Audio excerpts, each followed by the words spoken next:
Donc, sans plus tarder, nous voulons recevoir sur cette estrade l'homme de Dieu, l'apôtre Roland Dallot. Nous acclamons le Seigneur pour sa vie.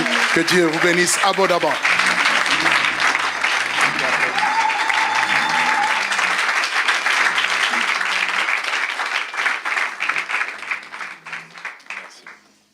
J'aimerais prier avec vous. Seigneur notre Dieu, merci de nous avoir tirés des quatre coins de cette ville et nous avoir emmenés les uns les autres en ces lieux, non pas pour un spectacle, et encore moins pour voir un homme, mais pour nous retrouver à tes pieds et recevoir de ta part instruction.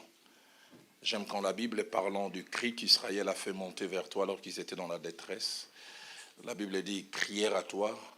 Et comme réponse, il est dit, tu leur envoyas ta parole.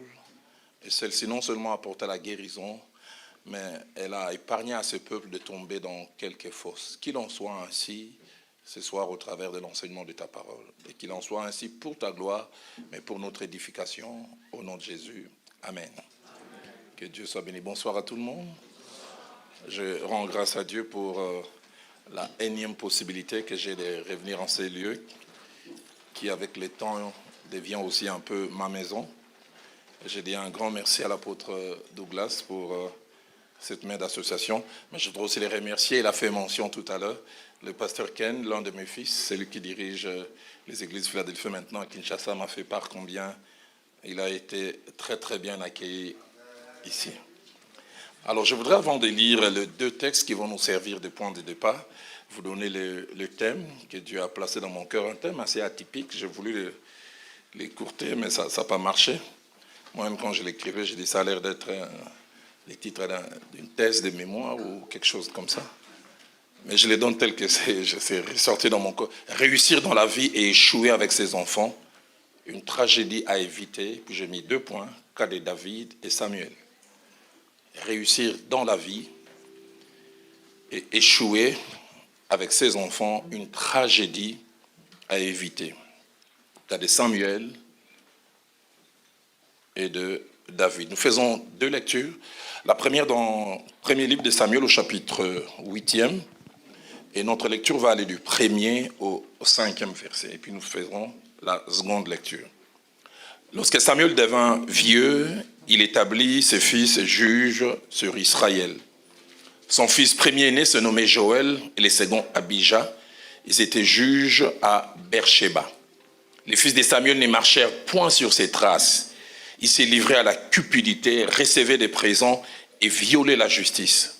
Tous les anciens d'Israël s'assemblèrent et vinrent auprès de Samuel à Rama. Ils lui dirent, voici tu es vieux et tes fils ne marchent point sur tes traces. Maintenant établis sur nous un roi pour nous juger comme il y en a chez toutes les nations. La seconde lecture, nous la faisons, c'est une lecture segmentée.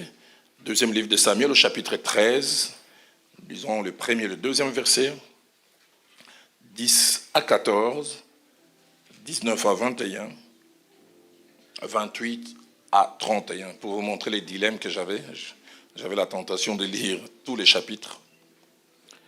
Après cela, voici ce qui arriva. Absalom, fils de David, avait une sœur qui était belle et qui s'appelait Tamar. Et Amnon, fils de David, l'aima. Amnon était tourmenté jusqu'à se rendre malade à cause de Tamar, sa sœur, car elle était vierge, et il paraissait difficile à Amnon de faire sur elle la moindre tentative. Verset 10e. Alors Amnon dit à Tamar, apporte les mets dans la chambre et que je les mange de ta main. Tamar prit les gâteaux qu'elle avait faits et les porta à Amnon, son frère, dans la chambre. Comme elle lui présentait à manger, il a saisi et lui dit, viens, couche avec moi, ma sœur. Elle lui répondit, non, mon frère, ne me déshonore pas, car on n'agit point ainsi en Israël, ne commets pas cette infamie. Ouirai-je moi avec ma honte, et toi tu serais l'un des infâmes en Israël. Maintenant je te prie, parle au roi, il ne s'opposera pas à ce que je sois à toi.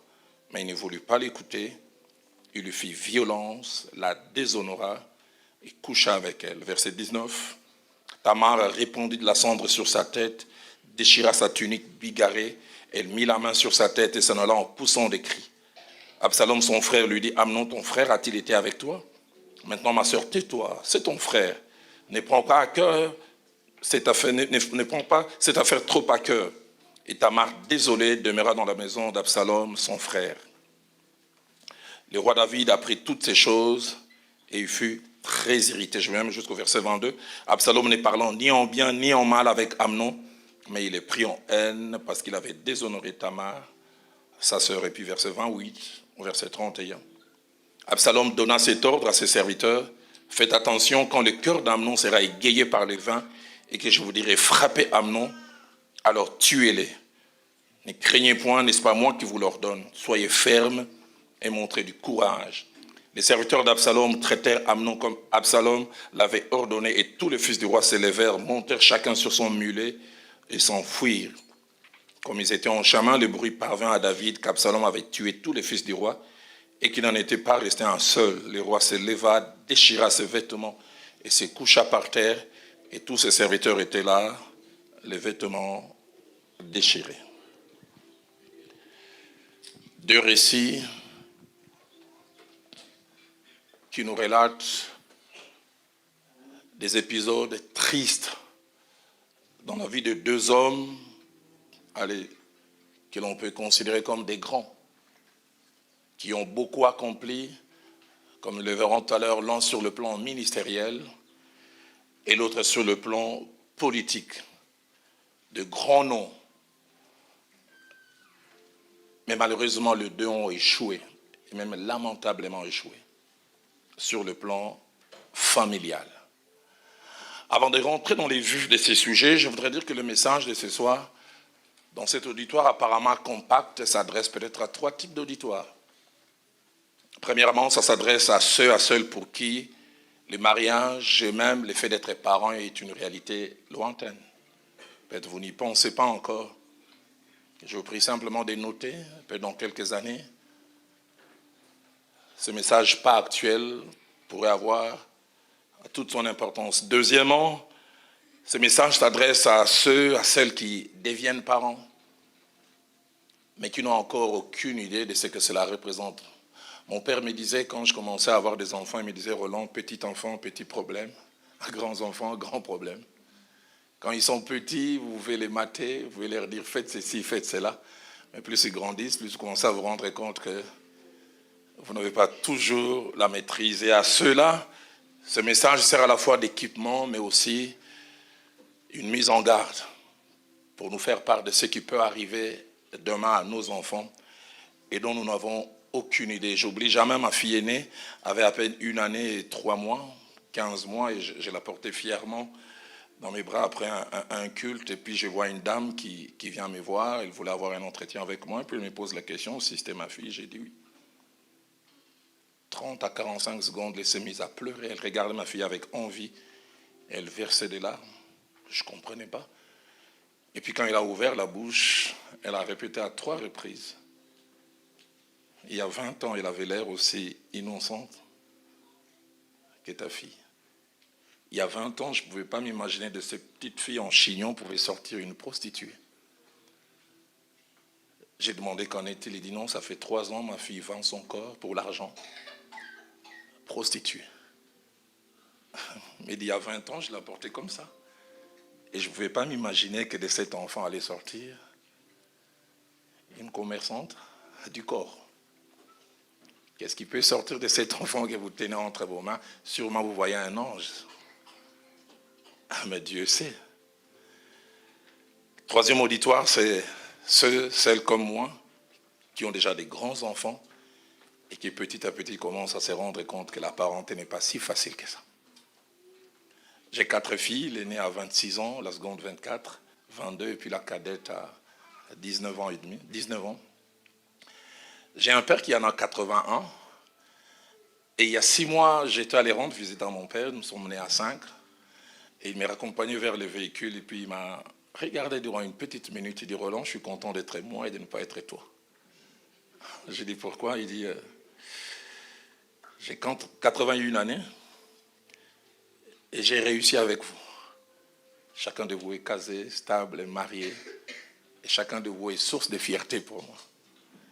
Il me dit, tout serviteur de Dieu que tu es, je me demande si dans une 30aine d'années, tu pourras dire ce que j'ai dit.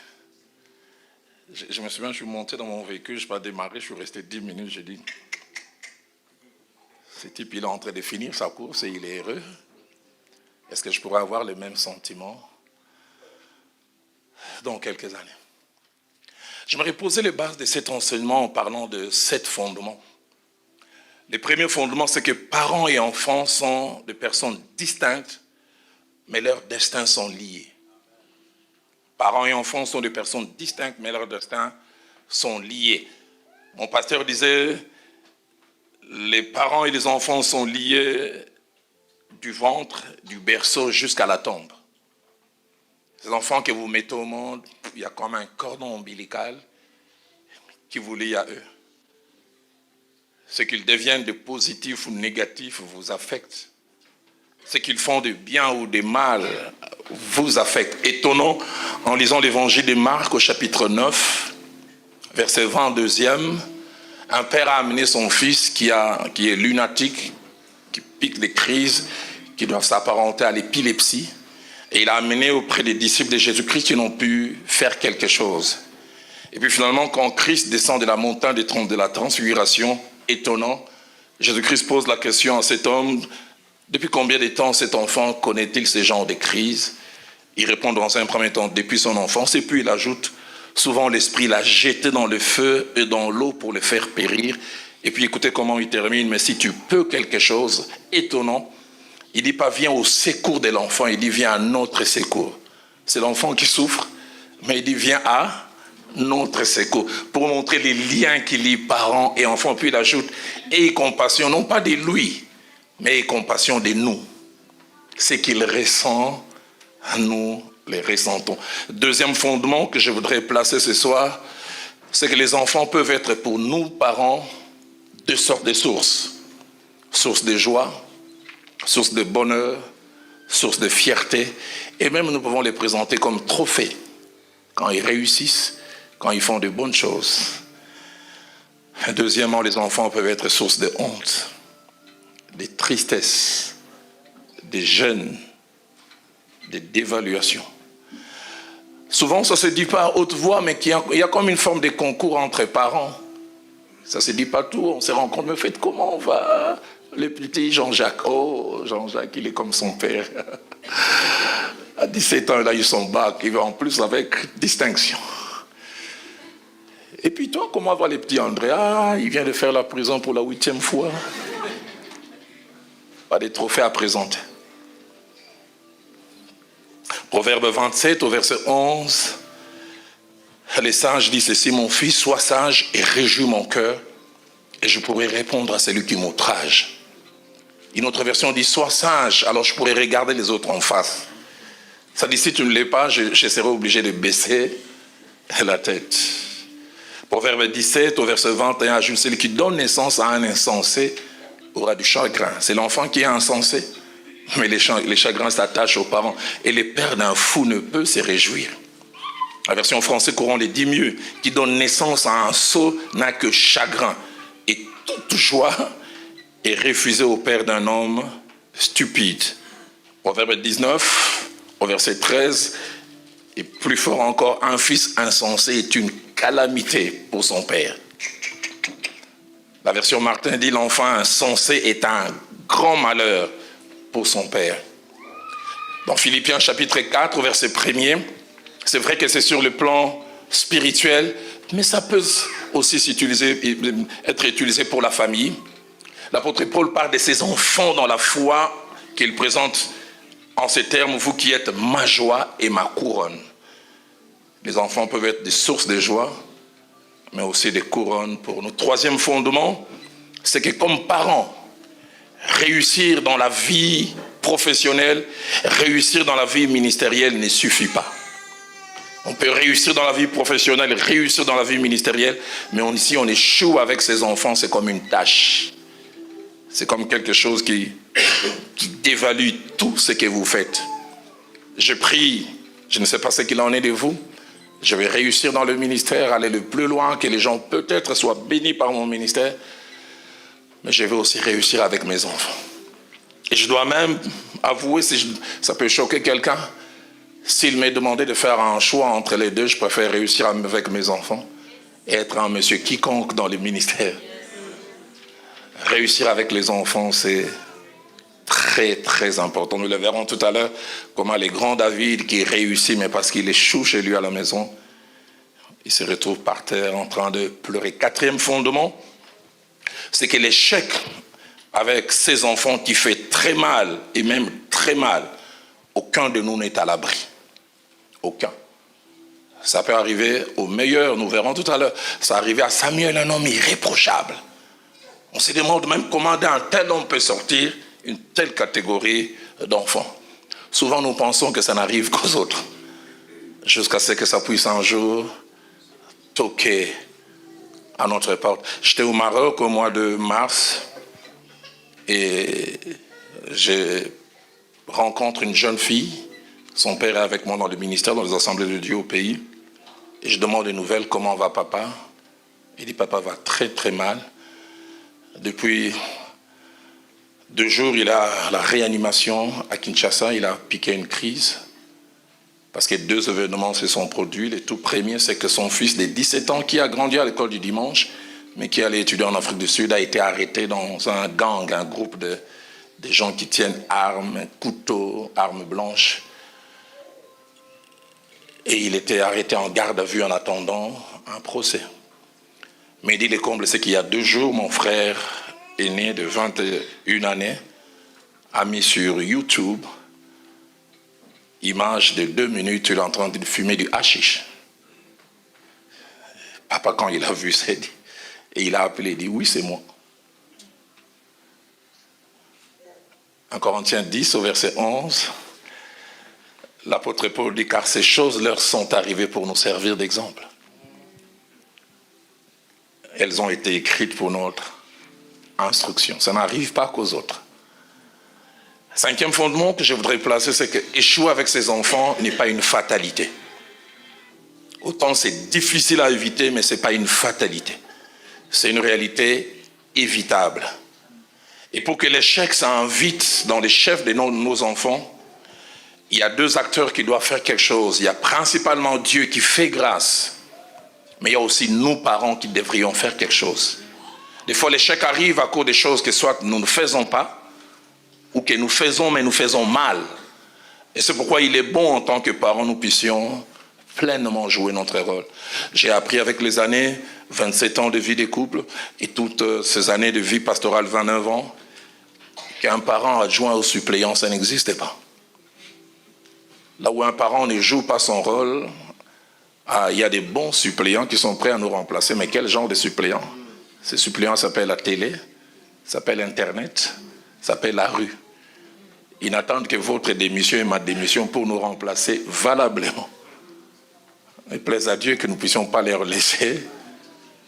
C'est une possibilité. 6e et avant-dernier fondement que je voudrais placer, c'est que l'échec avec les enfants peut avoir plusieurs visages. Le premier visage, c'est un problème des caractères et des comportements. Deuxième visage, c'est un décrochage sur le plan scolaire. Il ne veut plus étudier. Il ne veut plus aller à l'école. Troisième, c'est absence de progrès dans la vie. Les études, ça ne lui dit rien du tout. Il n'arrive pas à devenir autonome. Quatrièmement, un accident qui peut arriver, une grossesse, très tôt. Elle a 14, 15, 16 ans. Mais autre chose, il tombe dans la drogue. Il tombe dans toutes sortes de comportements déviants. Problème de mœurs. 7e et dernier fondement, c'est que l'échec avec les enfants n'est pas seulement dû aux parents. Il arrive que l'échec arrive dans les chefs des enfants, mais des fois à cause des enfants eux-mêmes. C'est que les parents ont fait tout ce qu'ils ont pu faire. Des enfants même qui ont grandi à l'église, mais qui rejettent l'enseignement des parents. Dans Proverbes chapitre 1er au verset 8, un père donne ses conseils à son fils. Écoute mon fils, l'instruction de ton père et ne rejette pas l'enseignement de ta mère. Des fois les parents font leur mieux, mais pour certaines raisons. Deuxième raison, et ça c'est ma petite expérience dans les ministères, sont les mauvaises rencontres. Des fois nous n'avons aucune idée. Une petite rencontre dans la cour des récréations, une petite rencontre dans la rue, une petite rencontre dans l'université peut radicalement changer votre enfant. Un peu comme dans la parabole du grain de blé délivré, l'ivraie peut être sémé dans la vie de votre enfant et tout votre investissement se perd. Une petite minute que votre enfant accorde à quelqu'un, je terminerai par ça à la fin, c'est pourquoi nous en tant que parents, si nous n'avons pas la possibilité d'être avec nos enfants partout en tout temps, nos prières peuvent les accompagner. Nos prières peuvent arrêter nos enfants. Mais je voudrais vraiment insister là-dessus. Une seule petite rencontre peut troubler votre enfant et gâcher tout votre investissement.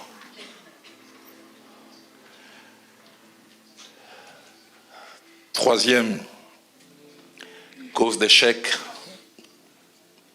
avec les enfants qui ne viennent pas forcément des parents, c'est le plan et le projet du diable. Nous n'en avons aucune idée et il y a quelqu'un qui travaille contre nous. Dans 2 Corinthiens chapitre 2, verset 11, l'apôtre Paul dit « Ne vont pas laisser à Satan l'avantage, car nous n'ignorons pas ses desseins. » Je suivais il y a quelques jours un documentaire de Yonggi Cho qui a dit combien entre 1991 et 1993, il a passé les 2 ans et demi les plus difficiles de sa vie. Son fils qui a grandi à l'école, moniteur de l'école du dimanche, a quitté non seulement l'église, mais ne voulait plus entendre parler de la parole de Dieu. Il a rejoint un groupe rock'n'roll. Il dit son fils est bien coiffé, on appelle ça semble-t-il banane, partout là, pas de cheveux. Il portait des blousons en cuir avec toutes sortes de fermetures. Et il disait, il arrivait dans certaines villes, il y a affiche à gauche de la campagne d'évangélisation de Yonggi Cho, à droite, concert de son fils. Il dit, il est arrivé dans une ville, il commence à prêcher, quelqu'un lève la main, il dit, va d'abord prêcher ton fils avant de nous prêcher. Difficile, il dit, je pouvais m'imaginer tout, sauf une telle chose. J'aimerais que tu m'aides à dire à ton voisin, ça n'arrive pas qu'aux autres.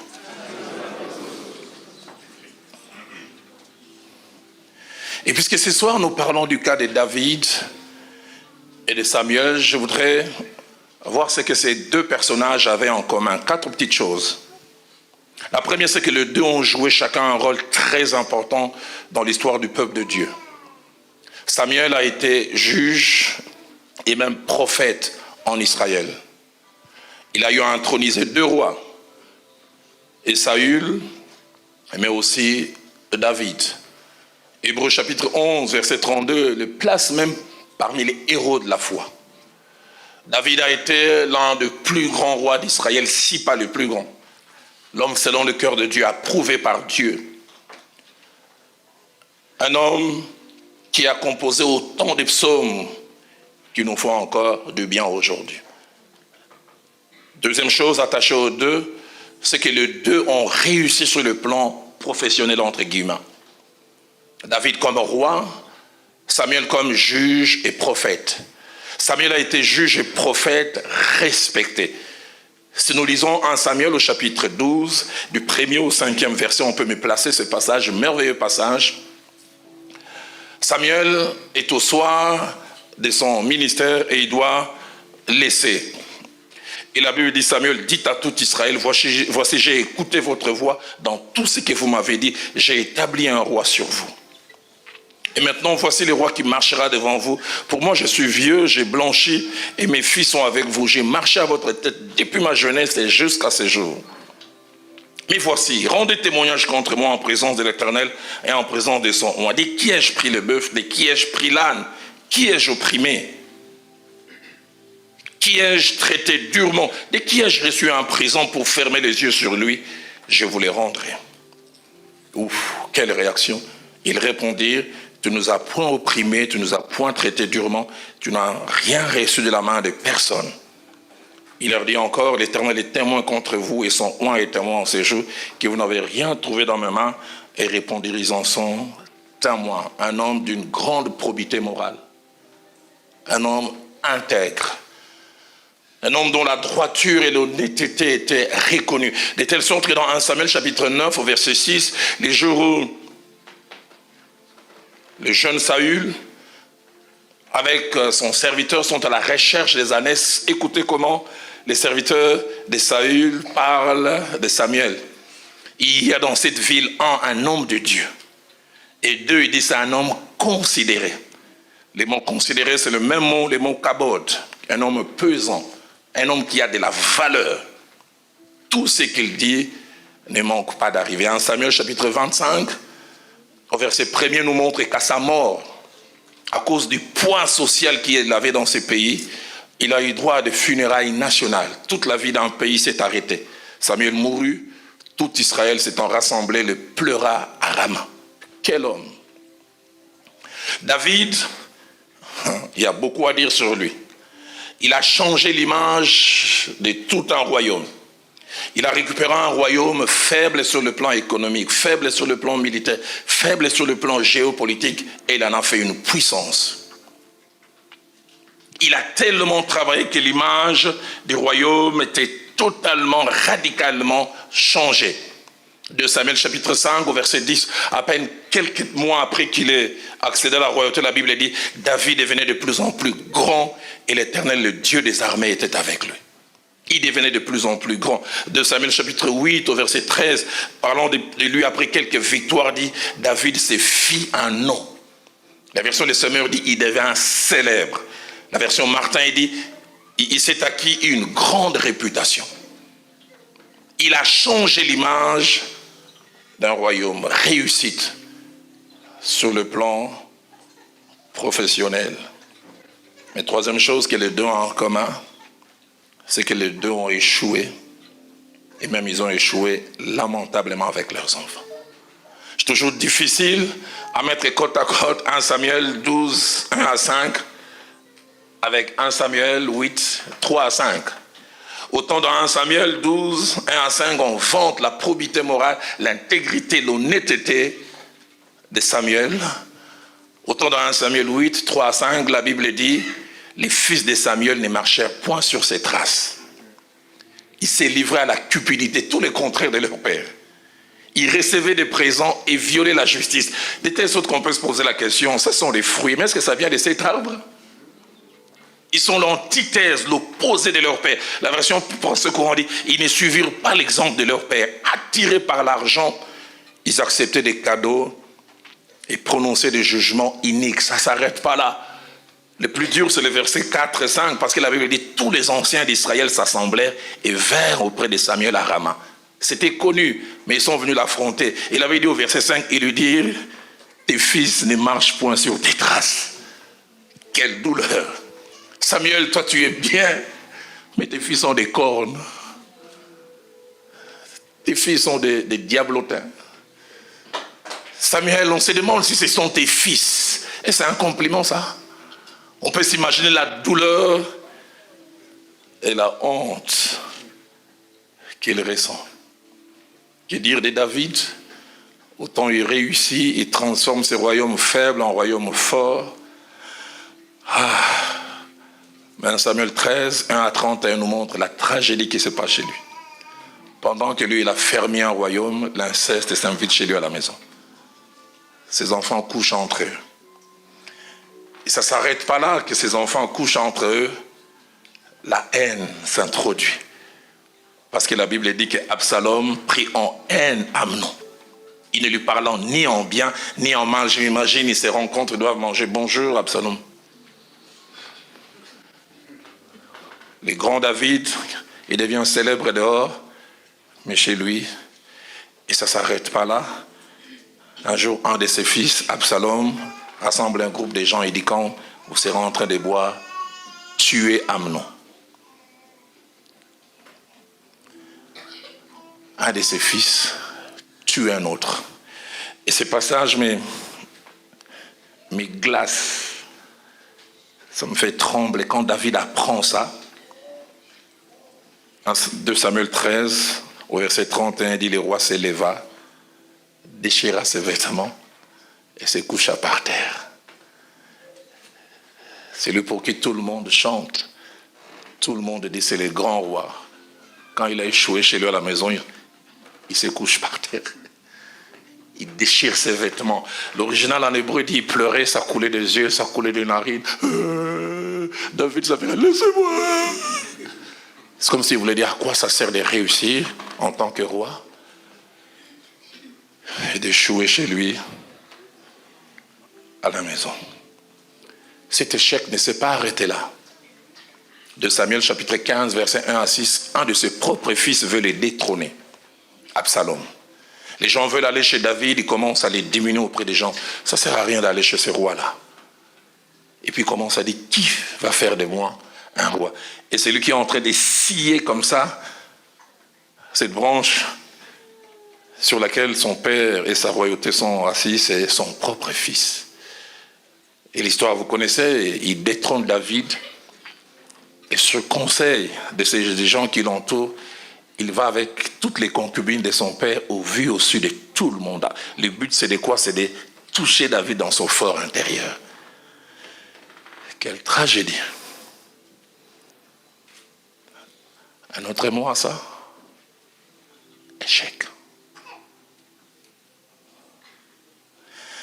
Mais quatrième chose, c'est que si les deux ont échoué, les deux n'ont pas échoué pour les mêmes raisons. Dans une certaine mesure, les deux ont échoué pour la même raison. Et cette raison, c'est que c'était des parents absents. On ne réussit jamais avec les enfants en étant absents. Parents professionnels, parents hommes de Dieu, au-delà des cadeaux, au-delà de tout ce que nous pouvons donner à nos enfants ont d'abord besoin de nous. On n'éduque pas les enfants à distance. Il faut être là. Mais je vous ai envoyé tous les cadeaux, Nintendo. Y a-t-il des parents absents ici? Si je suis absent, c'est pour mettre du pain sur la table. Mais au-delà du pain, nous avons besoin de toi. Et David et Samuel, nous allons les voir tout à l'heure, n'ont presque jamais été là. Toujours partis. Mais deuxièmement, les deux étaient des parents déséquilibrés, qui ne faisaient pas de leurs enfants une priorité. J'ai appris avec les années à dire, il y a le ministère, il y a cette ambition de réussir, mais il y a aussi la maison. Et il y a surtout la maison. Parce que comme je l'ai dit, quand on échoue chez soi, ça devient une tâche. 1 Samuel chapitre 8, au verset 3, nous montre que Samuel, il n'avait que 2 enfants, Joël et Abijah. Mais il a échoué avec les 2. David, lui, c'était presque une tribu. Il en avait 16. 16. 1 Chronique chapitre 3, du 1er au 9e verset. Il a eu ses 6 premiers enfants, plus Tamar, la fille, durant le temps où il était à Hébron, et ça aura toute sa signification tout à l'heure. Et les 9 autres enfants, il les a eus lorsqu'il est devenu roi à Jérusalem. Parlant de David, les 7 premiers enfants, il les a eus à Hébron, mais durant les 13 ans où il était mercenaire. Femmes et enfants restaient soit à Skillag, soit à un autre endroit, un quartier général. Les commentateurs disent que David ne venait que donner le coup d'envoi des départs des enfants dans les ventres. Et puis il revenait les trouver. Un commentaire a dit, même quand il revenait, il ne reconnaissait pas ses enfants. Il posait la question, toi, c'est encore qui? Pas toujours présent.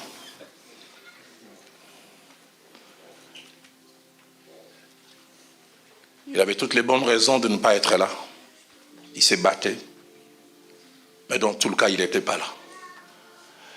J'ai appris avec les années ce qu'il y a de choses avec les enfants. Si vous ne le faites pas au bon moment, vous n'aurez jamais le temps de bien le faire. Quelqu'un disait, celui qui n'a pas le temps de bien faire n'aura jamais le temps de bien refaire. David n'a jamais été là. Et vous verrez surtout avec ses premiers enfants comment il a échoué. Dans le premier livre des Rois, au chapitre 1er, au verset 5, quand plus tard Adonijah se révolte, la Bible dit quelque chose de significatif. La Bible dit que toute sa vie, son père ne lui avait jamais fait des reproches. Donc non seulement qu'il n'était pas là, mais il était aussi un père laxiste, enfin un père démocrate, qui ne donnait pas de limites aux enfants. Les enfants ont besoin de quelqu'un qui leur dit ça on fait et ça on ne fait pas. Et comme je dis, David n'a jamais été là. La deuxième partie de la vie de David, David est maintenant roi et il a 9 autres enfants. Mais il est dit que les 15 premières années, David n'était focalisé que sur le développement du royaume. Conseil des ministres, conseil économique pour faire grandir Israël. Pas les temps pour la famille. Et petit à petit, ça a commencé à glisser chez lui. Si vous lisez bien, étudiez, vous verrez que David a pu un peu récupérer avec les derniers enfants, dont Salomon et les autres. Du reste, il dira dans l'un des psaumes, il dit « J'ai pris cette décision, je marcherai dans l'intégrité de mon cœur au milieu de ma maison. » Mais ça, c'est tardivement. Et j'ai appris avec les années que la plupart d'entre nous, les premiers enfants sont des cobayes. On apprend la parenté en tâtonnant avec ses enfants. Moi, j'ai 4 filles. Je pense que j'ai eu une maîtrise en parenté avec la 3e et un doctorat avec la 4e.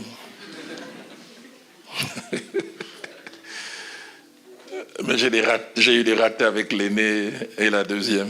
J'oublie jamais, en août 2010, notre première fille devait quitter l'Afrique, le Congo, pour aller étudier en Amérique du Nord. Et elle devait prendre cet avion de la compagnie marocaine Royal Air Maroc.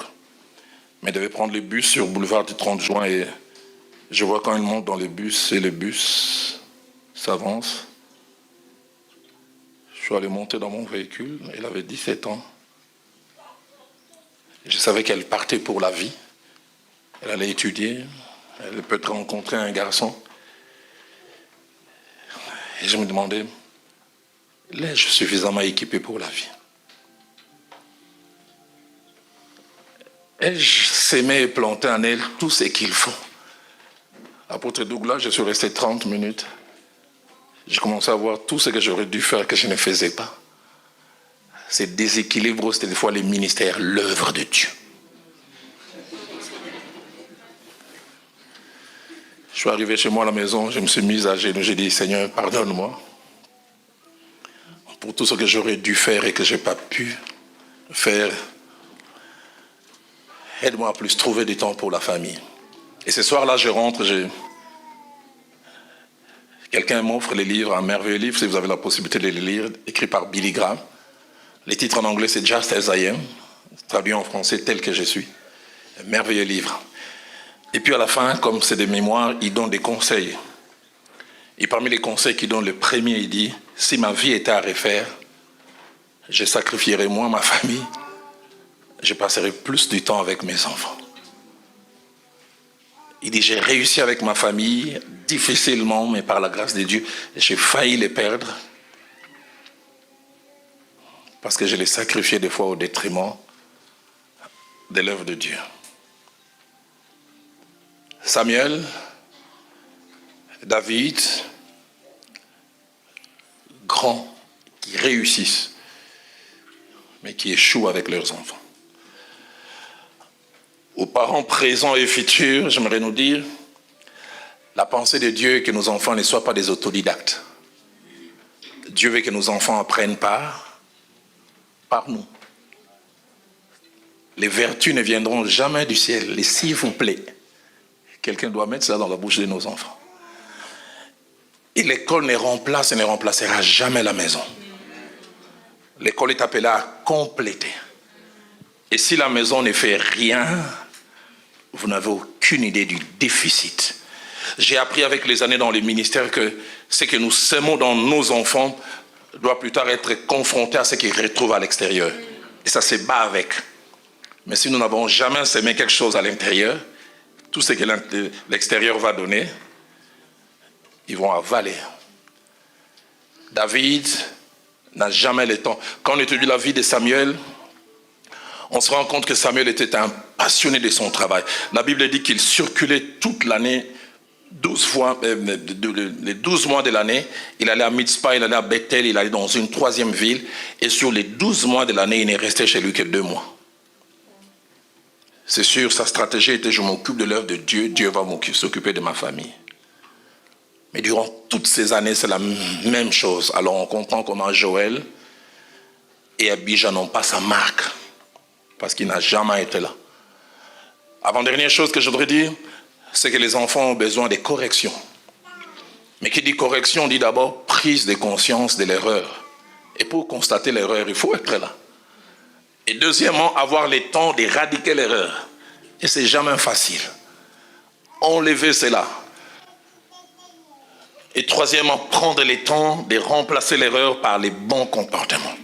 Proverbe 29, verset 15 dit, la verge et la correction donnent la sagesse, mais l'enfant livré à lui-même fait la honte à sa mère. Proverbe 29, au verset 17, ajoute, châtie ton fils et il te donnera du repos. Il procurera des délices à ton âme. Et David et Samuel n'ont jamais été là. Et Samuel et David n'ont pas toujours fait de leurs enfants leur priorité.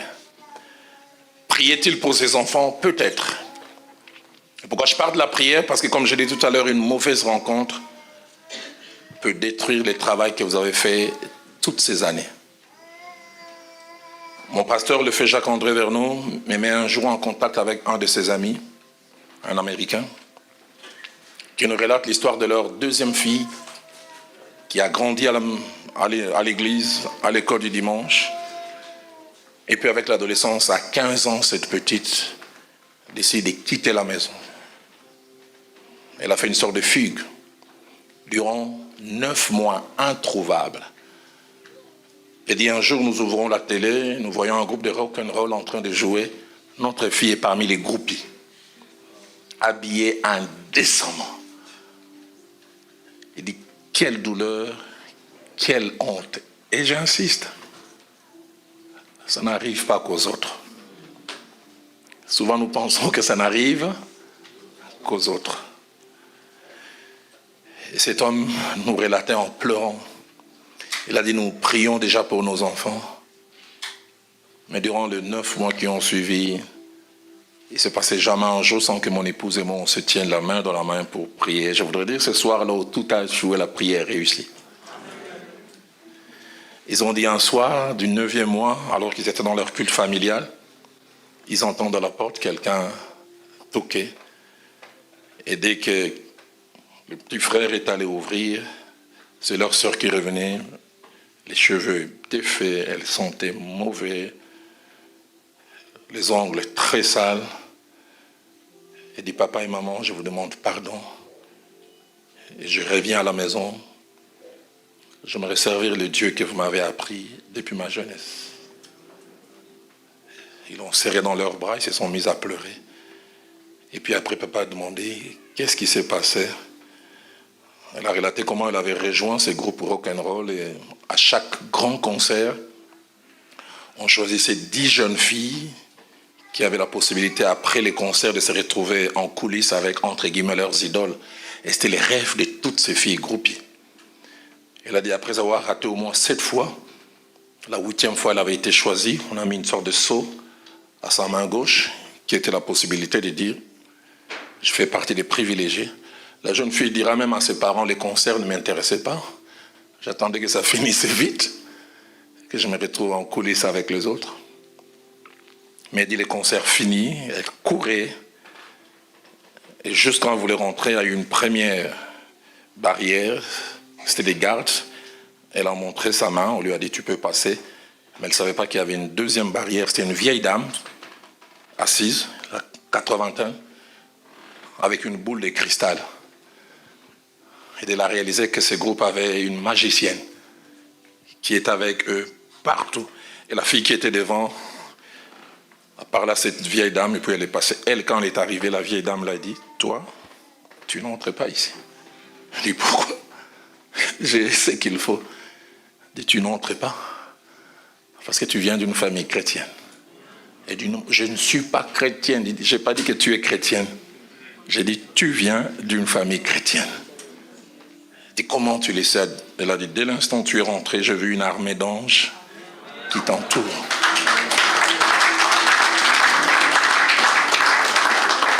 Ta place n'est pas ici. Je voulais dire aux parents ce soir, nos prières peuvent faire bien plus que nous le pensons. Je voulais dire aux parents ce soir, Personne ne priera pour vos enfants mieux que vous-même. Vous pouvez même me nommer intercesseur en chef de vos enfants avec un salaire mirobolant. Mais je ne prierai pas avec le cœur comme vous le faites. Mais je voudrais aussi terminer en disant, réussir partout et échouer avec ses enfants. Quelle tragédie. Mais je voudrais surtout terminer en disant, ça peut t'arriver. Ça peut m'arriver. Baissons nos têtes.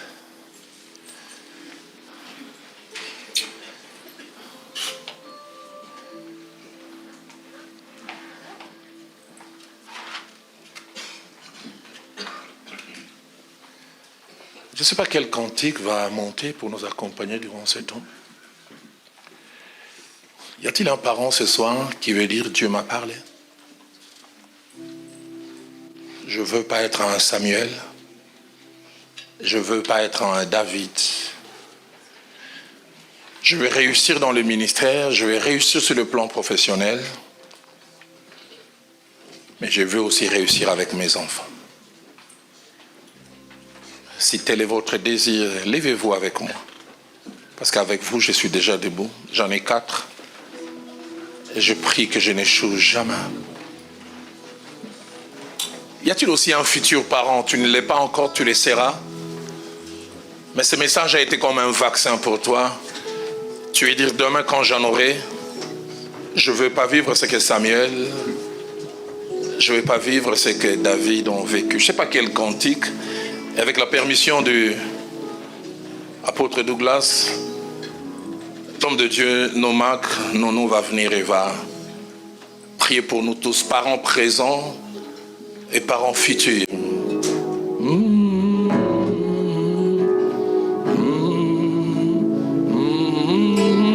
Jésus.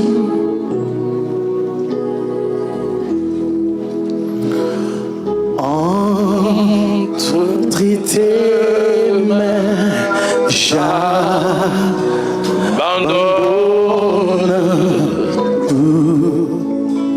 ce que j'appelle. J'abandonne Younis, j'abandonne Rowan, j'abandonne Gloria, j'abandonne Oh, mais permets à personne, Seigneur, d'en les prendre. Est-ce qu'on peut les chanter encore entre tes mains? Entre tes mains, j'abandonne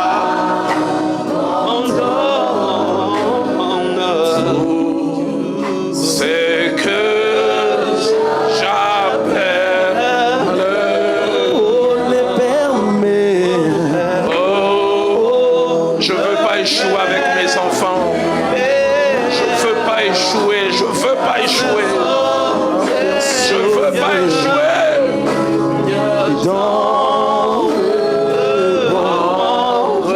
Oui, prends tout, Seigneur. Oui, prends tout, Seigneur.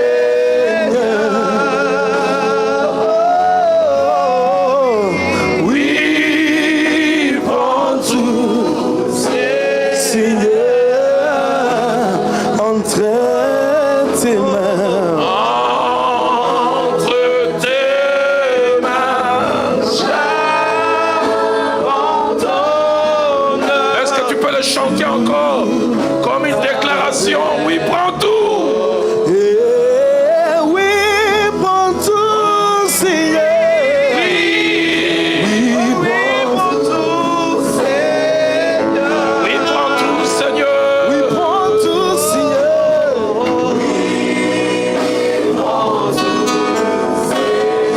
Seigneur. Entre tes mains. Entre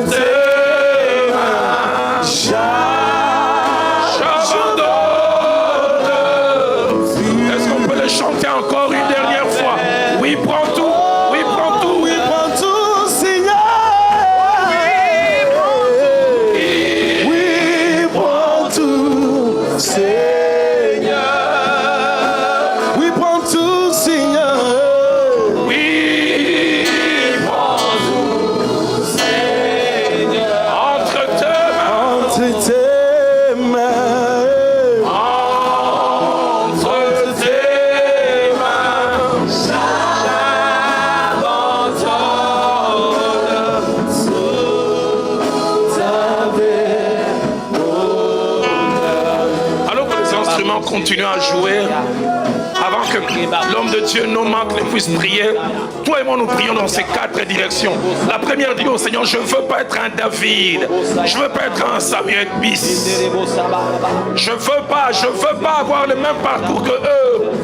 Je veux réussir dans le ministère, réussir sur le plan professionnel, mais aussi réussir avec mes enfants. Réussir aussi avec les enfants.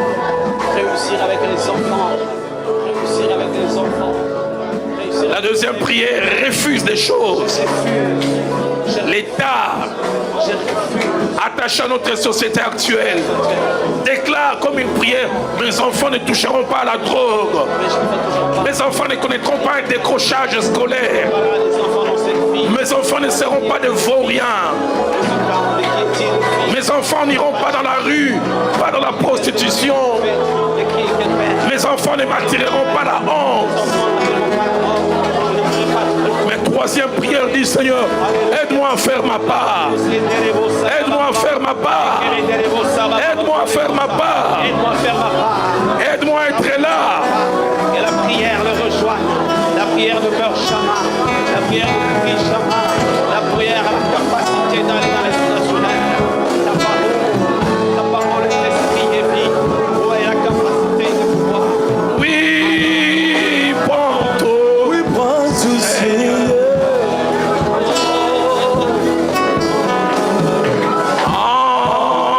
Entre tes mains. J'abandonne tout avec. Oui, prends tout. Oui, prends tout, Seigneur. Oui, prends tout, Seigneur. Oui, prends tout, Seigneur. Oui, prends tout. Oui, prends tout, Seigneur. Entre tes mains. Entre tes mains.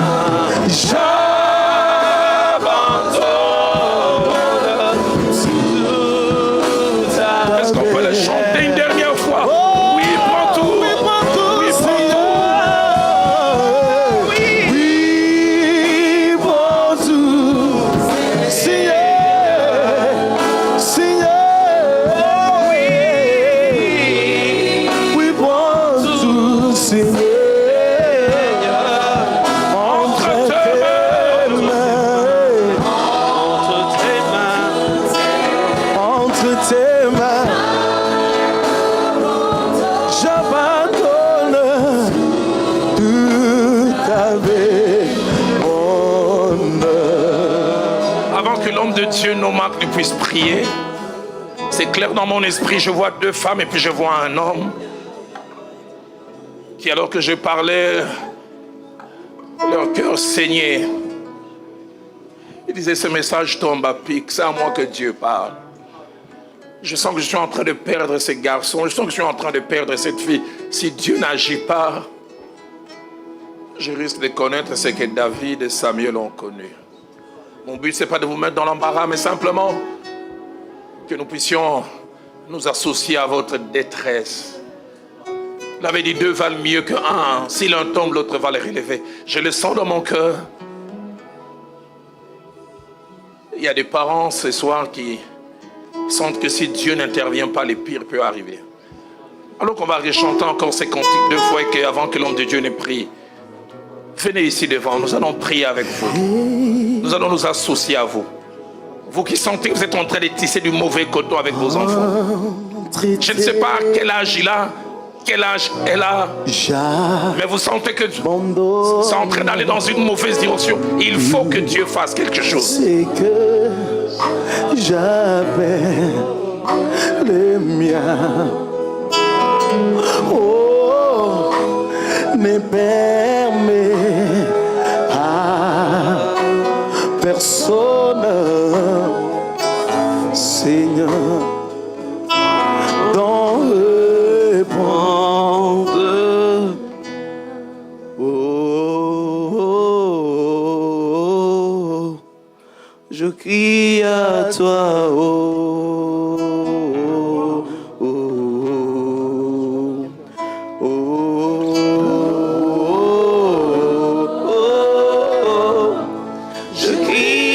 à toi,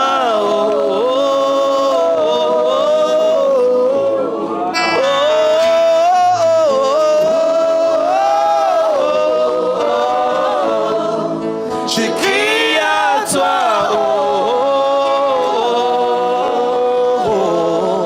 je crie à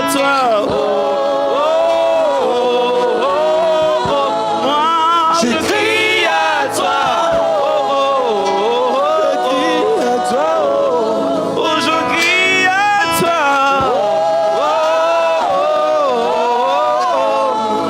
je crie à toi, je crie à toi.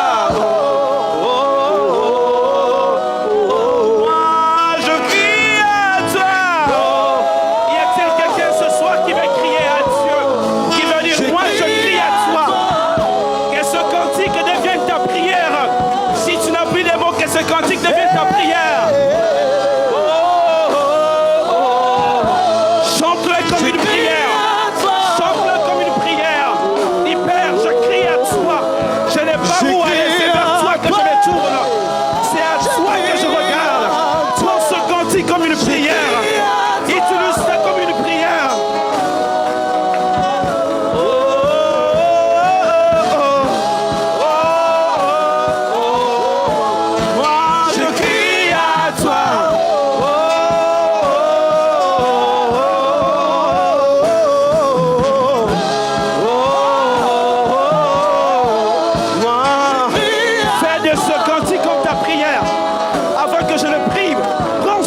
Prends ces mots, prends cette mélodie.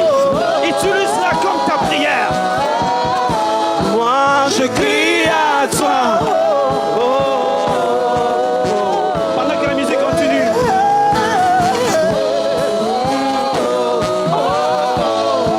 Je crie à toi.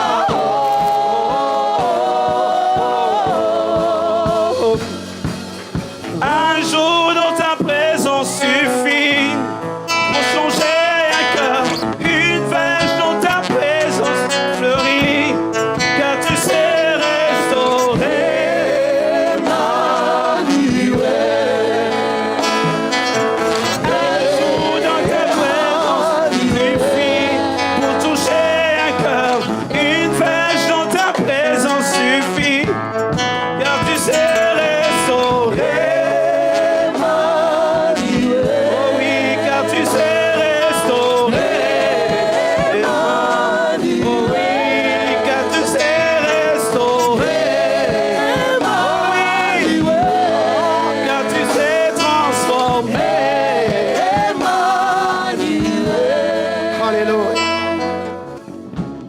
Alléluia. Oh, tu peux en ce jour toucher.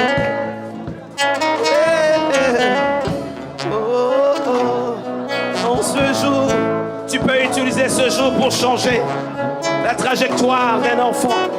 Tu peux utiliser ce jour pour changer la direction. Tu peux utiliser ce jour pour orienter différemment. La prière ne pourrit jamais. La prière ne meurt jamais. Elle a la faculté d'aller plus loin et attendre l'accomplissement. Tu dis dans ta parole, ma parole ne rentre pas vers moi sans accomplir. C'est pourquoi elle a été envoyée. Ce soir, nous envoyons nos prières. Allez attendre nos enfants à 18 ans, à 20 ans, à 30 ans, à 40 ans. Nous envoyons nos paroles comme des messagers, comme des ambassadeurs. Nous envoyons nos prières comme des ambassadeurs. Nous envoyons nos prières comme des messagers qui vont aller dans les 18 années qui arrivent, dans les 20 ans qui arrivent, alors que la nation est en train de s'écrouler, alors que des lois sont votées pour arracher nos enfants à la famille. Nous envoyons ces paroles et ces prières pour attendre nos enfants, les rejoindre. Je sais que la prière ne meurt jamais. La prière ne meurt jamais. Ce soir, je viens prier pour nous tous en disant, Seigneur, je me souviens de cette phrase. On a posé la question pour savoir de qui est-il fils. De qui est-il fils? On n'a pas demandé où est-ce qu'il a fait ses études. On a demandé pour savoir où sont ses parents. Qui est le parent de celui qui a tué Goliath? Père, nous voulons que demain, qu'on pose la question en disant, de qui est-il fils? On ne demandera pas où est-ce qu'il a étudié. quel livre il a lu. On va demander où sont ses parents. Père, nous voulons des parents dont demain nous serons fiers de nos enfants. Lorsqu'on s'en va les regarder en face, que nous ne puissions pas avoir honte. Que nous ne puissions pas avoir honte. Et ce soir, parmi nous, il y a des parents dont les enfants commencent à prendre une autre trajectoire. Seigneur, je sais qu'en ce jour, un jour dans ta présence suffit afin qu'une trajectoire soit changée. Un jour suffit dans ta présence pour orienter différemment. Père, la parole et la prière que nous prononçons ce soir puissent rejoindre certains enfants quelque part, là où ils sont, avec des mauvais amis, qu'ils soient déconnectés. Père, nous croyons que la prière a la capacité de les rejoindre là où ils sont et de les déconnecter de tout ce qui a été comme camarade, ami ou livre ou je sais quel film.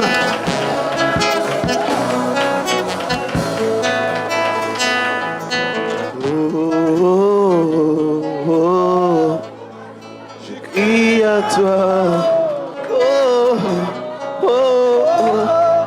Je crie à toi. Est-ce qu'on peut se tenir la main là où nous sommes? Tu peux tenir ton voisin. Comme un seul homme, c'est notre prière.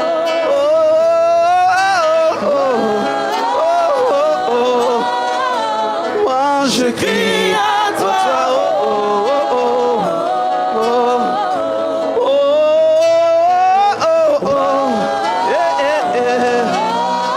Alléluia. Je crie à toi.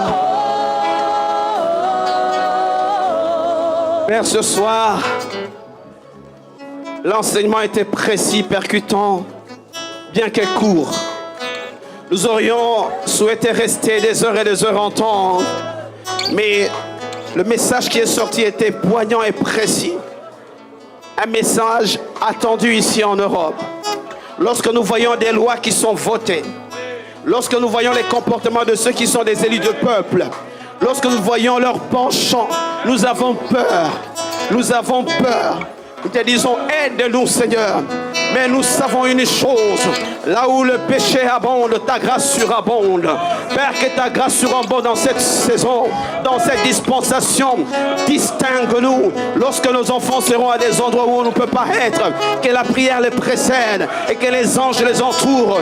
Ta parole dit ceci, que l'ange de l'Éternel campe pour tous ceux qui le craignent. Père, ces anges peuvent aller vers là où se trouvent nos enfants et aussi le garder. Je t'en supplie Seigneur, que dans quelques années, quelques parents ici, lorsqu'on viendra le chercher, non pas pour leur dire votre fille à l'hôpital, mais pour leur dire que votre enfant est au Parlement. Qu'on cherche des parents en disant où sont ses parents, où sont les parents de ce jeune homme. On n'a pas demandé où est-ce qu'il a fait les études. On a posé la question de savoir de qui est-il fils.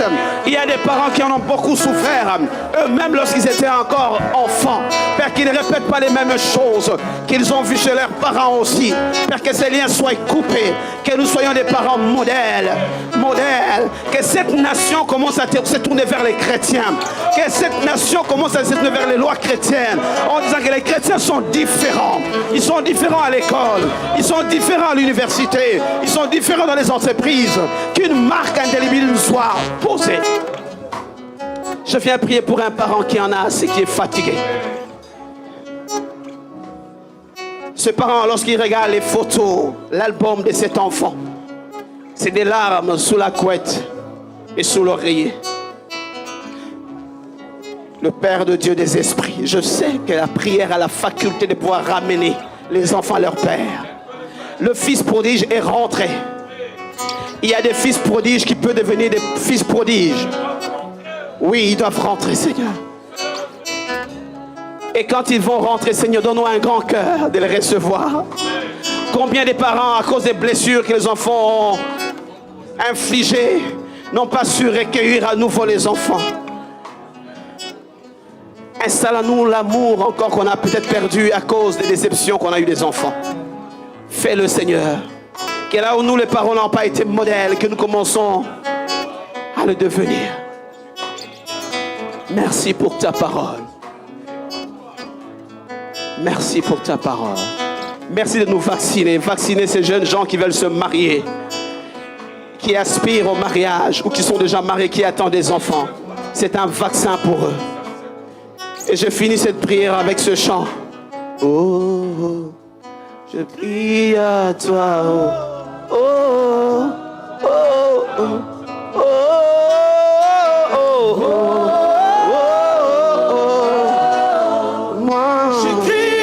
crie à toi. Oui, ce soir nous disons.